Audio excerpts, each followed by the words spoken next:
बघा, plane left 30 minutes later than the schedule time, म्हणजे जे काही टायमिंग आहे त्यापेक्षा 30 मिनिट उशिरा निघालेलं आहे प्लेन, आणि in order to reach its destination 15 kilometre away in time. In time म्हणजे जे काही त्याचं शेड्यूल टाईम आहे निघायचं आणि पोचायचं, त्याच्यामध्ये आता पोचायचं आहे त्याला इन टाईममध्ये, निघाला आहे 30 मिनिट उशिरा.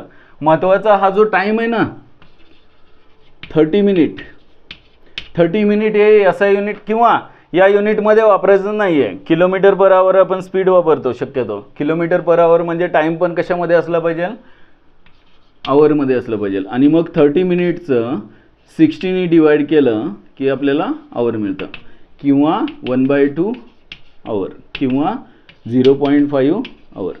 कोणती व्हॅल्यू तुम्हाला आवडती आहे ती घ्या. थोडक्यात हा टाईम दिलेला आहे लेट होण्याचा. महत्त्वाचा प्रश्न समजते का बघा, 30 मिनिट लेट झालेलं आहे आणि वेळेत पोचायचं आहे, आणि डिस्टन्स दिलेलं आहे त्यांनी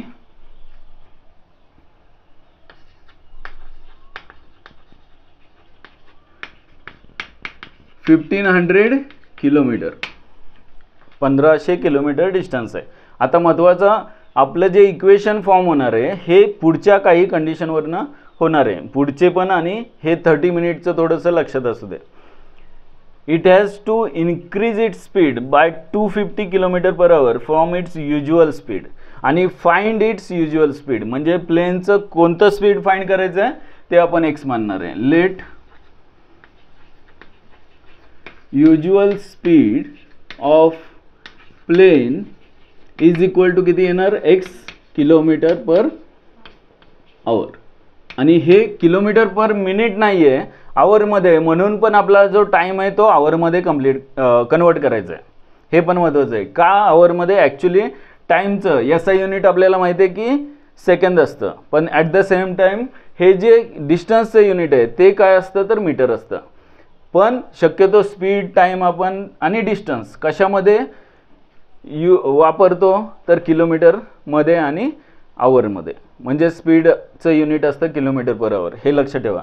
आणि इथं असंही त्यांनी सांगितलं आहे की ते ओव्हरकम करण्यासाठी, म्हणजे जे काही लेट झालेलं आहे ते राईट टाईममध्ये पोचण्यासाठी 250 किलोमीटर पर आवरनी स्पीड इन्क्रीज केलेलं आहे.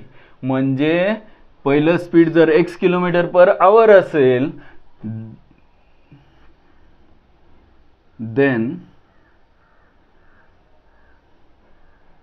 now after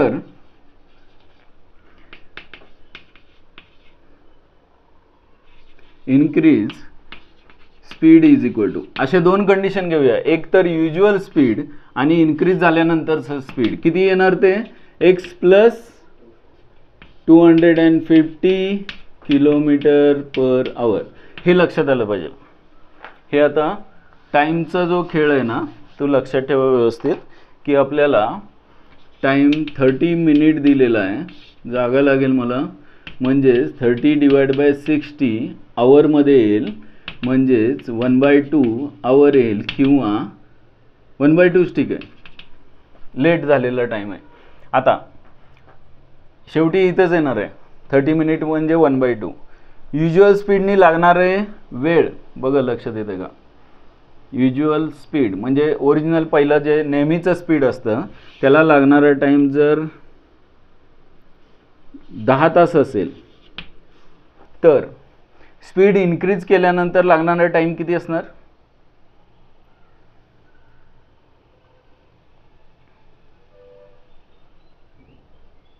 हां सांगा पटकन, किती,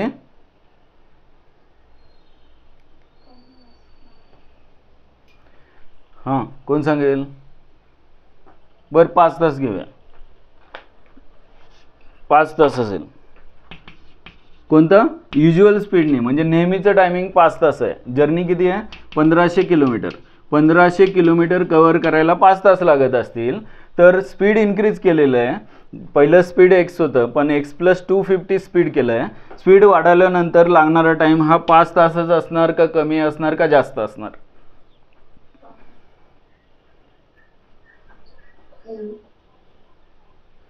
परत सांगा. नक्की काय असणार? किती असणार? कमी म्हणजे किती असणार? 1500 अपॉन नाही नाही नाही नाही नाही नाही नाही, हे कॅल्क्युलेशन नको. डिस्टन्स मी हे तास अंदाजे घेतले, त्यामुळं हे कॅल्क्युलेशननी नाही. मला सांगा, या क्वेश्चनमध्ये जर याला लागणारा टाईम 5 तास असेल तर स्पीड वाढवल्यानंतरचा टाईम किती असणार?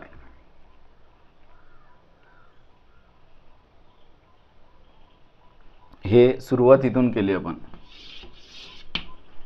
बघा, ए पासून बी पर्यंत युज्युअल स्पीडनी, ए स्टेशन आहे किंवा मुंबई एअरपोर्ट आहे आणि दुबईचं एअरपोर्ट आहे, असं 1500 किलोमीटर, मला नाही माहिती त्यांच्यामधलं डिस्टन्स किती आहे, पण 1500 किलोमीटरवरती जायचं आहे मुंबईवरनं इकडे. तर एवढं डिस्टन्स कवर करण्यासाठी एक ठराविक तास लागतात. पण हा बिचारा काय झाला आहे, 30 मिनिट लेट झाला आहे. 30 मिनिट लेट झाल्यानंतर पण वेळेत पोचला आहे स्पीड वाढवल्यानंतर. म्हणजे त्याला लागणारा टाईम किती असणार आहे? सुरुवातीला 5 तास लागत होते, 30 मिनिट लेट झाला आहे आणि तरी वेळेत पोचला आहे, म्हणजे त्याला लागणारा टाईम किती असणार आहे? 4.5 तास, 4.5 hours. हेच तर गंमत आहे. 30 मिनिट लेट होऊन सुद्धा वेळेत पोचला आहे. आणि नेहमीच्या टायमिंगला निघाला असता तर किती वेळ लागत होता? 5 तास लागत होता. 30 मिनिट लेट झालेलं आहे तरी वेळेत पोचला आहे, याचा अर्थ 30 मिनिट कमी लागणार वेळ 250 km/h स्पीड वाढलेला असताना, म्हणजे 4.5 hours लागणार. हे कळलं पाहिजे. म्हणजेच थोडक्यात असं, युज्युअल स्पीडने जेवढा टाईम लागतोय आणि फास्ट स्पीड केल्यानंतर जो टाईम लागतोय त्यांच्यामधला डिफरन्स किती असणार आहे? तर 1/2 hour असणार आहे. एवढंच याच्यामध्ये वेगळं आहे. मगासारखंच सेम एक्झाम्पल आहे. आपण काय करूया? टाईम कॅल्क्युलेट करूया. Time for the plane with usual speed, TU म्हणूया, त्यांच्याच भाषेत नोटेशन वापरूया. युज्युअल स्पीडने टाईम किती लागेल? तर डिस्टन्स किती आहे? 1500 अपॉन स्पीड किती आहे? युज्युअल स्पीड x आहे, इक्वेशन 1. आणि त्यानंतर देअरफॉर टाईम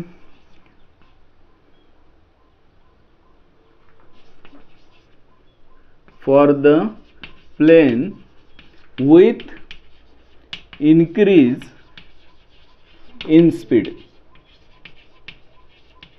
इन्क्रीज केल्यानंतर लागणारा टाईम किती आहे? टाईम I म्हणूया, TI. इन्क्रीज केल्यानंतरचा स्पीड, इन्क्रीज केल्यानंतरचा टाईम तो असणार आहे 1500. डिस्टन्स तर तेवढंच असणार आहे 2 स्टेशनमधलं, आणि डिवायडेड बाय त्यावेळेसचं स्पीड किती आहे? x + 250. हे टाईम आहे तर आवरमध्ये घेतो या HR. आणि मग equation from given condition, therefore from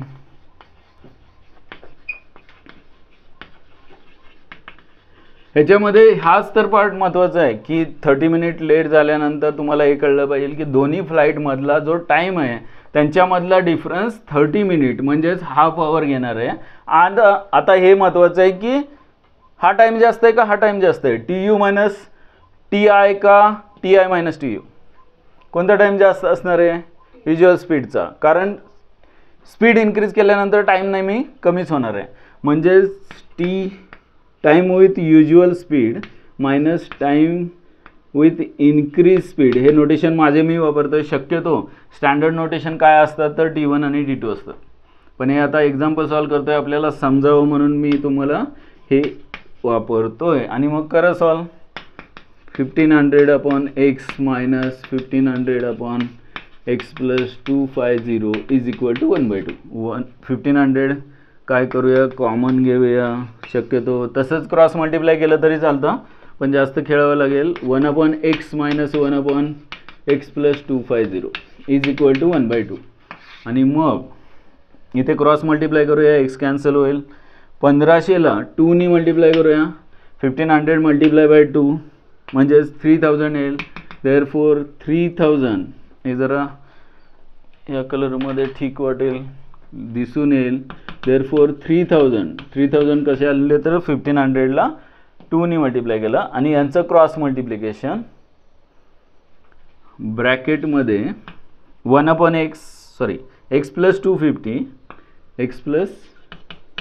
250 minus x divided by डिनॉमिनेटरमध्ये x इंटू x प्लस 250 आणि इज इक्वल टू किती आहे 1 आहे आणि मग हा डिनॉमिनेटर इकडे 1ला मल्टिप्लाय होईल. Therefore 3000 in bracket x cancel झाला, फक्त राहणार इथे 250 राहणार. डायरेक्ट मी मल्टिप्लाय बाय 250 लिहितो. 3000 multiply by 250 is equal to हा पार्ट तिकडे मल्टिप्लाय झाल्यानंतर x² प्लस 250x येईल, x² प्लस 250x आणि मग हा सगळा पार्ट 25 त्रिक 75 म्हणजे 75 हे किती आहे 040 7,50,000 असेल आणि ते मायनस होईल. म्हणजेच इक्वेशन काय येईल x² प्लस 250x मायनस 75 वरती 40 इज इक्वल टू 0 म्हणजे 7,50,000. आता हा जास्त झिरोचा गोंधळ होत असेल तर 0 एवढे नाही आहेत असं समजा 750 आहेत ॲक्च्युली. x0 इकडचा आणि दोन्ही नंबरमधले एक 0 कमी केले किंवा दोन्ही नंबरमधले 2 0 कमी केले तरीसुद्धा ॲडिशन किती आले पाहिजे 250 आले पाहिजे आणि प्रॉडक्ट 75 आलं पाहिजे. असे दोन नंबर सापडत आहेत का 75 किंवा 750 प्रोडक्ट आला पाहिजे आणि ॲडिशन 225 आली पाहिजे. बघा बरं 750 पण नाही 2 0 दोन्हीकडे असतील ना म्हणजे 7,500 7,500 प्रोडक्ट आला पाहिजे आणि ॲडिशन सबट्रॅक्शन 250 आले पाहिजे. 75 25 त्रिक 75 25 आणि 30 चालेल 30 300 आणि नाही खरं 25 नाही चालणार.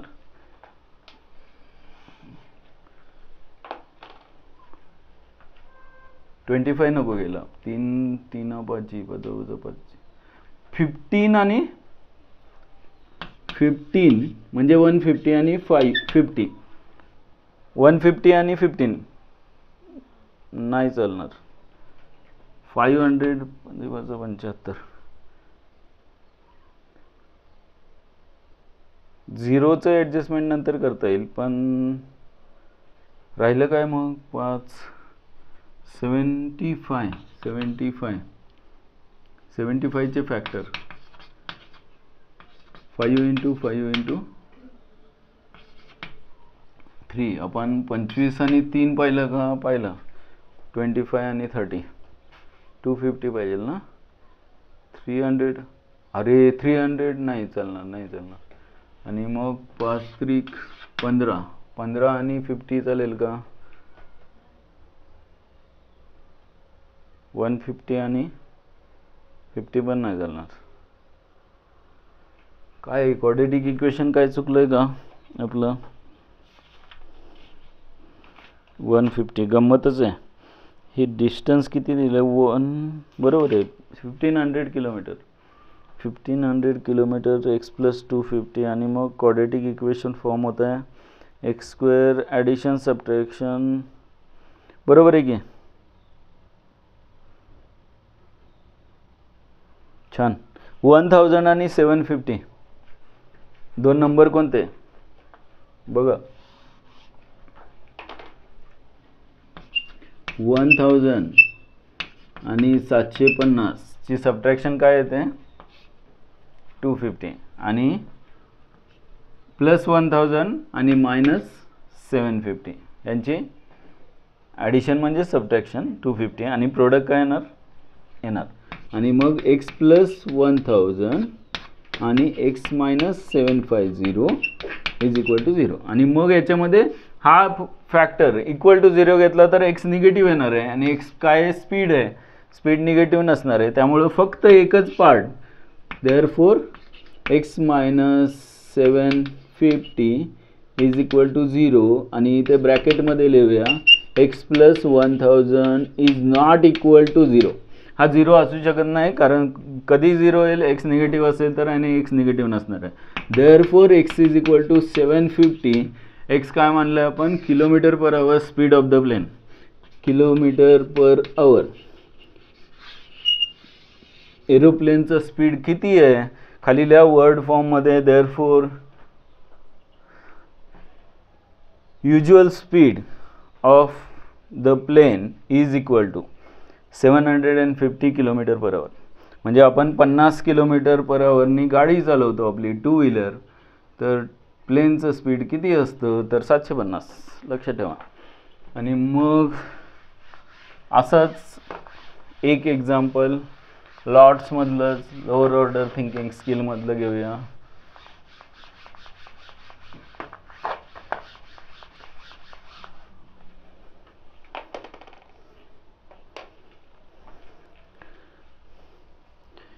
In a flight of 600 kilometer,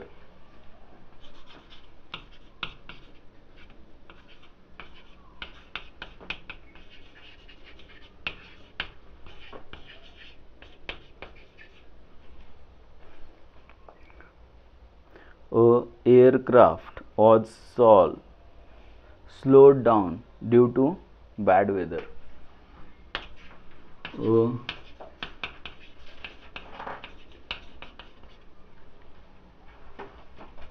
Aircraft was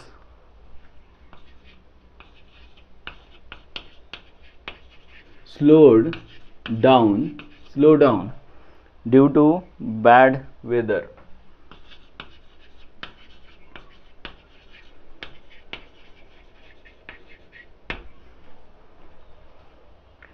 Its average speed for the trip was reduced by its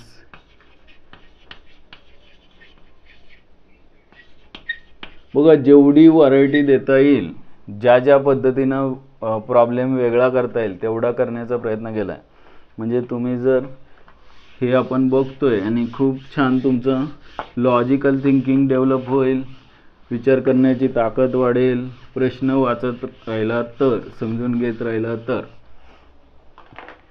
it's average speed for the trip was reduced by 200 km per hour.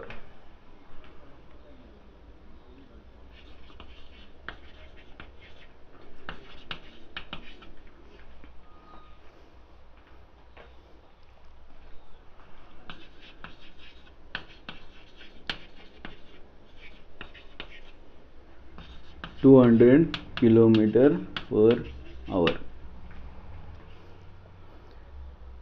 And the time of flight increased by 30 minutes. And the time of flight is increased by 30 minutes.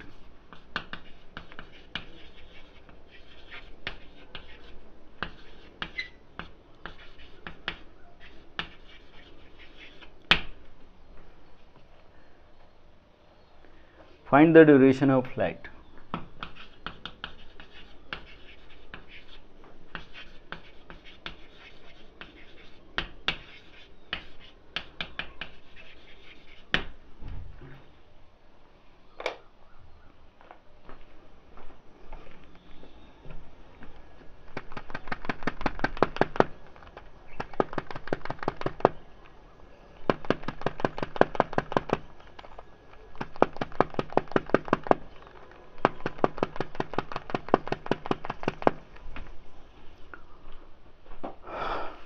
तो question लिहिलं का बघा.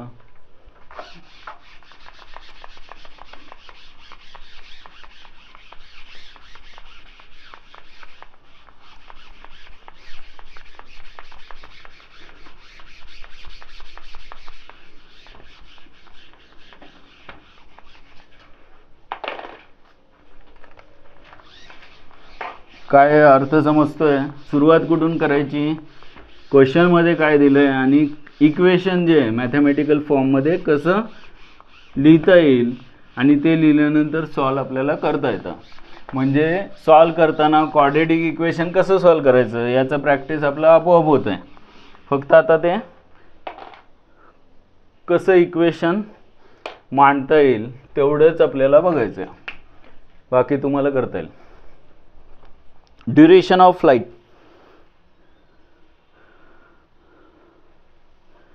हां, काय विचारलं आहे? Find the duration of flight. सुरुवात त्यांनी स्पीड सांगितलं आहे की एअरक्राफ्टचं स्पीड जे आहे आणि डिस्टन्स तर फिक्स आहे, 600 किलोमीटर डिस्टन्स आहे. एअरक्राफ्टचं स्पीड 200 किलोमीटर पर आवरनी कमी केलं आणि कमी केल्यानंतर हे एवढं A to B हे डेस्टिनेशन आहे B असं समजूया. म्हणजे इथून निघालेले एरोप्लेन असेल, एअरक्राफ्ट असेल, इथून निघालेलं आहे आणि इथे पोचायचं आहे. बॅड वेदर असल्यामुळे, हवामान खराब असल्यामुळे, पावसाचं वातावरण आहे, ढग विजा चमकत आहेत आणि मग स्पीड कमी करावं लागेल. मग स्पीड कमी केल्यानंतर लागणारा जो टाईम आहे तो आपोआप वाढणार आहे. तो किती वाढलेला आहे? 30 मिनिट्स.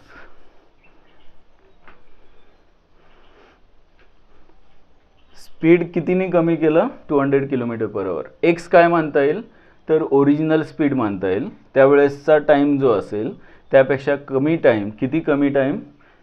जास्त टाईम लागेल. सॉरी, स्पीड वाढवल्यानंतर, कमी केल्यानंतर ना, 200 किलोमीटर पर आवर स्पीड कमी केल्यानंतर जास्त एक्स्ट्रा लागणारा टाईम किती? 30 मिनिट आहे. एवढंच कळलं पाहिजे. म्हणजे सुरुवात काय कुठून होणार आहे? लेट एक्स कशाला म्हणायचं? Original speed of the aircraft. Let the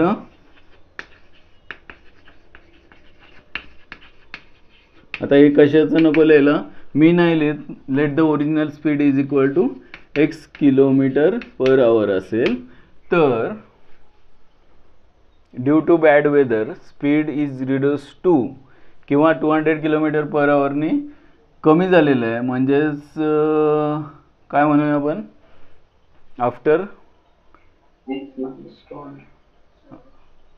काय म्हणूया? स्लो डाऊन किंवा स्लो स्पीड म्हणूया का? देअरफॉर स्पीड आफ्टर रिड्यूस, हे शॉर्टमध्ये मी लिहितो. तुम्हाला अजून काही छान वाक्य आहे तसं लिहायचं असेल तर लिहा मोठंच्या मोठं, की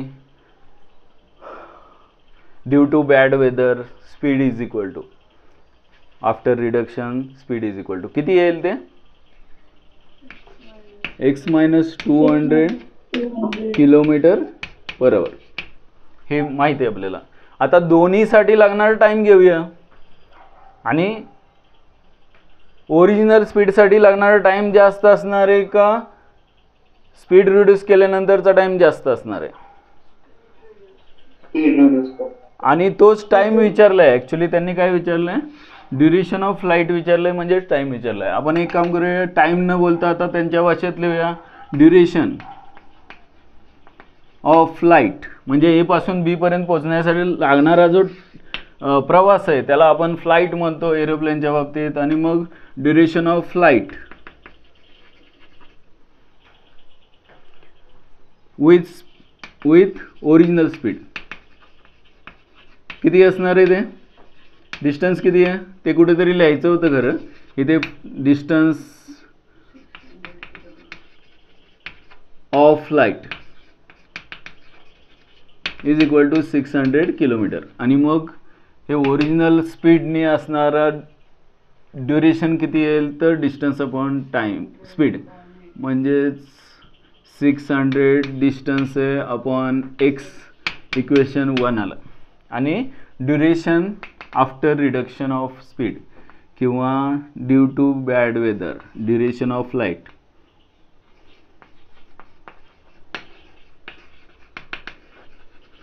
ड्यू टू बॅड वेदर छान वाटतंय. Due to bad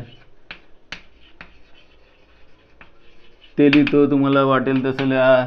after reduction of speed लिहा. इज इक्वल टू काय येणार? डिस्टन्स तर तेवढंच आहे पण स्पीड काय झालेलं आहे, कमी झालेलं आहे. म्हणजेच x मायनस 200 किलोमीटर, युनिट नाही लिहिलं मी ॲक्च्युली, हा टाईम आहे म्हणजे आवर असणार आहे. इज इक्वल इक्वेशन नंबर 2 घेऊया.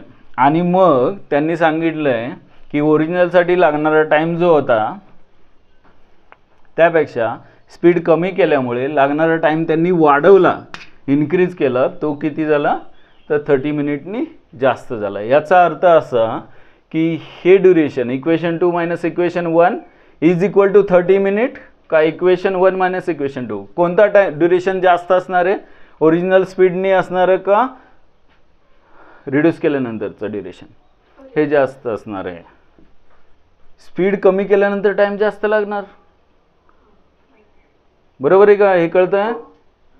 स्पीड कमी केल्यानंतर म्हणजेच इथे आपल्याला एक स्टेटमेंट लिहिता येईल असं, फ्रॉम द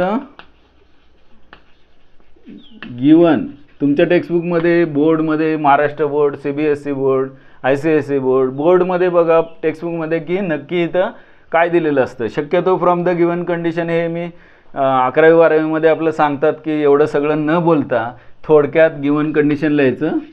काय कंडिशन आहे ती आम्हाला समजली, तुम्हाला काय सांगायची लिहून टाकायचं. पण तुमच्या बुकमध्ये मी बघितलं, तुमच्या बुकमध्ये ती कंडिशन देतात, तिथं सांगतात सगळं सांगतात की बॅड वेदर असल्यामुळे टाईम एक्स्ट्रा लागतोय, 30 मिनिट जास्त लागतात, म्हणून मग ते डिफरन्स काय येणार आहे 30 मिनिट येणार आहे. आणि फ्रॉम द गिवन कंडिशन 600 कोणतं जास्त असेल ड्युरेशन तर x मायनस 200 वाला, डिनॉमिनेटर कमी, याचा अर्थ फ्रॅक्शनची व्हॅल्यू जास्त असते.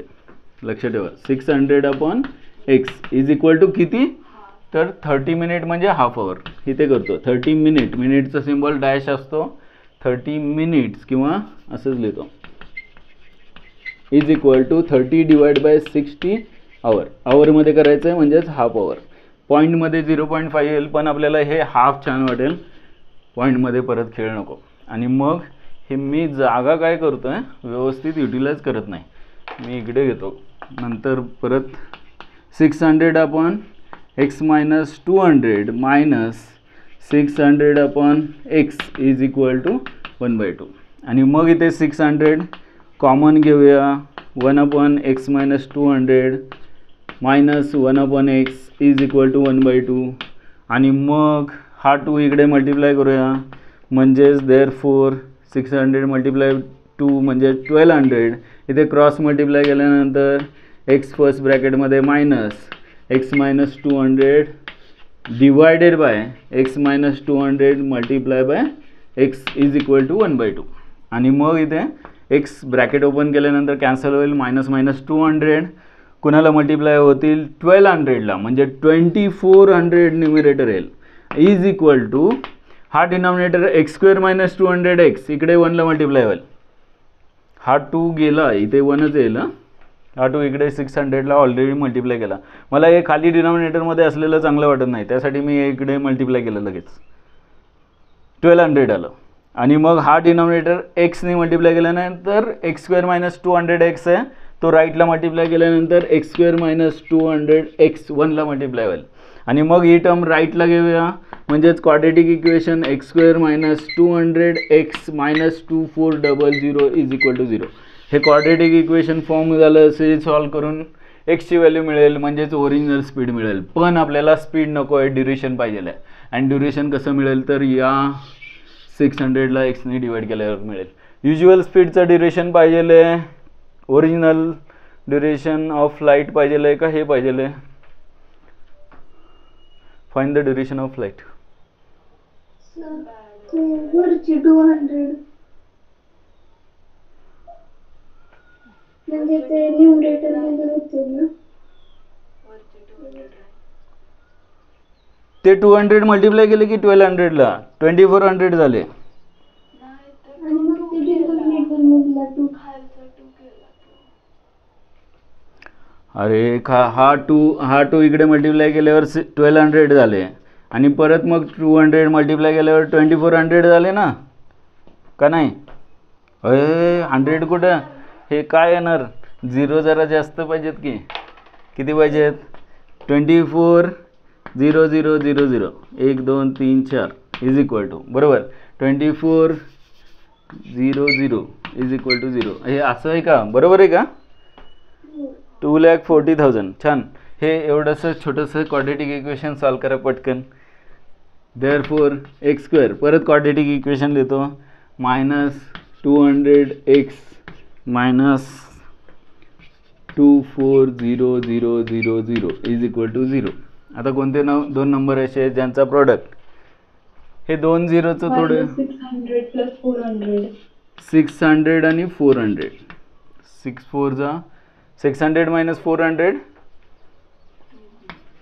200 चालेल. आणि मग प्रोडक्ट येतोय 24 आणि 4 झिरो चालेल. म्हणजेच x मायनस 600 आणि दुसरा फॅक्टर येईल x plus 400 is equal to 0. आणि मग हा फॅक्टर इक्वल टू 0 असणार आहे, हा नसणार आहे. का तर हा जर 0 घेतला तर एक्सची व्हॅल्यू निगेटिव्ह येते. म्हणून x minus 600 is equal to 0 आणि तिथेच ब्रॅकेटमध्ये लिहा x plus 400 must not equal to 0. म्हणजे पुढचं घ्यायलाच नको, x निगेटिव्ह येतं. म्हणून एक्सची व्हॅल्यू काय येणार 600 किलोमीटर पर आवर. एक्स म्हणजे काय तर ओरिजिनल स्पीड आहे. आणि मग एक्सची व्हॅल्यू मिळाल्यानंतर ॲक्च्युली बघ गंमत काय आहे, म्हणजे आपण सॉल्व केलं सगळं तरीसुद्धा आपल्याला त्यांना जर मार्क कापायचेच आहेत, सगळं करून पण त्यांना कमीच करायचं आहे, तर नक्की त्यांना इथे चान्स मिळेल की हे उत्तर नाही आहे. म्हणजे फायनल आन्सरचे मार्क तुमचे कटच होणार आहेत, कारण आपण ते कॅल्क्युलेटच नाही केलं. जे विचारलं आहे त्यांनी काय विचारलं आहे सांगा, कशाची व्हॅल्यू विचारली आहे? ड्युरेशन ऑफ फ्लाईट विचारलं आहे, फ्लाईटसाठी लागणारा वेळ.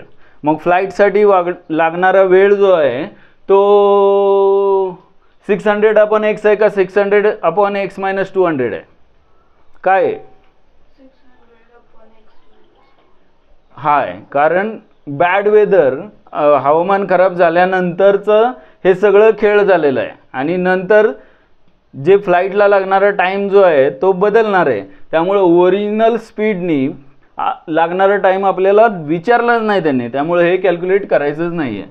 म्हणजे तुम्ही शेवटी लिहू शकता therefore duration of the flight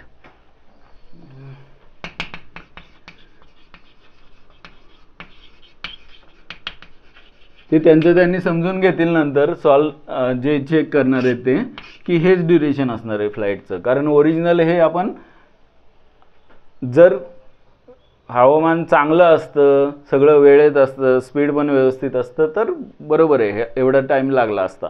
पण आत्ता मात्र लागणारा टाईम जो आहे तो 600/x मायनस 200 येईल. म्हणजेच 600 डिवायडेड बाय एक्सची व्हॅल्यू आली आहे 600च आली का 600 मायनस 200 म्हणजे 600 डिवायडेड बाय 400 0 0 कॅन्सल म्हणजेच 3/2 म्हणजेच 1.5 hours.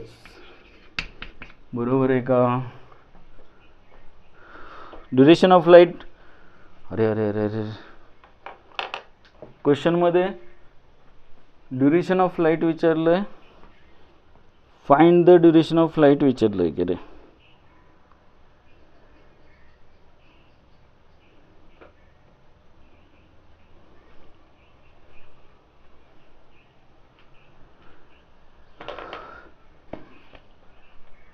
If a flight of 600 kilometer, aircraft was slowed down due to weather, it's ठीक आहे. हे actually duration of flight reduce केल्यानंतर आलं ना, स्पीड कमी केल्यावर.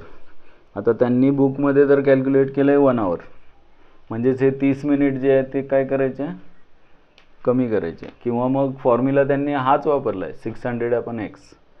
पण फ्लाईटचं ड्युरेशन मग किती असणार तर त्यांनी ओरिजिनलच घेतलेलं आहे, ओरिजिनल ड्युरेशन. एक काम करूया, ते तर लिहिलं आपण duration of flight with reduce speed लिहावं लागेल,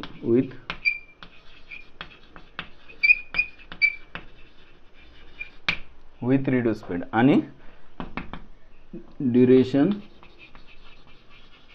of flight with original speed.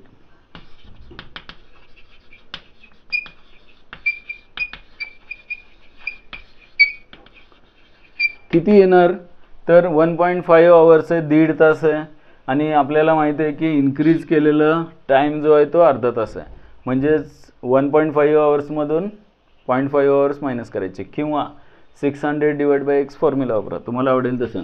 600 divide bye x म्हणजे 600 divide by 600 is equal to 1 hour. हे ओरिजिनल ड्युरेशन मिळेल.